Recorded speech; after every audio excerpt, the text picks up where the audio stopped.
నాన్నగారితో మాకు అందరికీ సంబంధాలు ఉన్నటువంటి పార్టీ కాబట్టి దానిలో కంఫర్ట్నెస్ ఉంటుంది.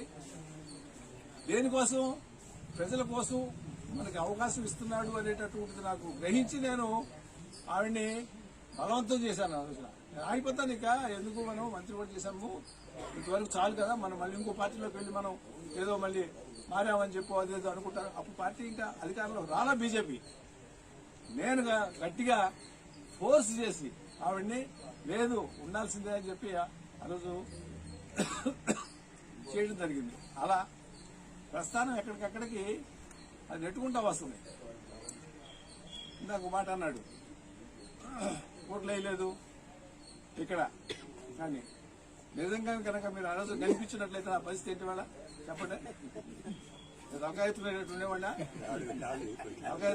తిరిగేవాడినా తిరగను కదా. మరి ఎవరు చేశారు ఇది?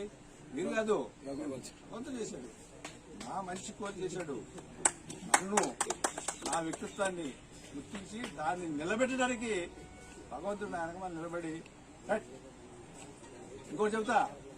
ఆ తర్వాత జగన్ పిలిపించి అబ్బాయి ఎమ్మెల్సీ చేసి మంత్రి చేస్తాను అని చెప్పాడు 2 నెలలకి ఓడిపోయిన తర్వాత. కానీ అది ఉండటం సాధ్యం కాలేదు. అది కూడా భగవంతుడు అది చెప్పాలని చాలాసేపు పడుతుంది, చెప్పను చెప్పను. కానీ భగవంతుడు వద్దు, నువ్వు కారు తిరిగి ఇక్కడ మీటింగ్ పెట్టి మేము ఉంటున్నామని చెప్పే కార్ని అటు తిప్పమన్నాడు అబ్బాయి. ఎటు హైదరాబాద్ ఉండేది లేదు, ఎమ్మెల్సీ లేదు, మంత్రి లేదు, వద్దునా మనం ఇటు కండిషన్స్ లో మనం ఉండేటటువంటి పద్ధతి కాదు. కాబట్టి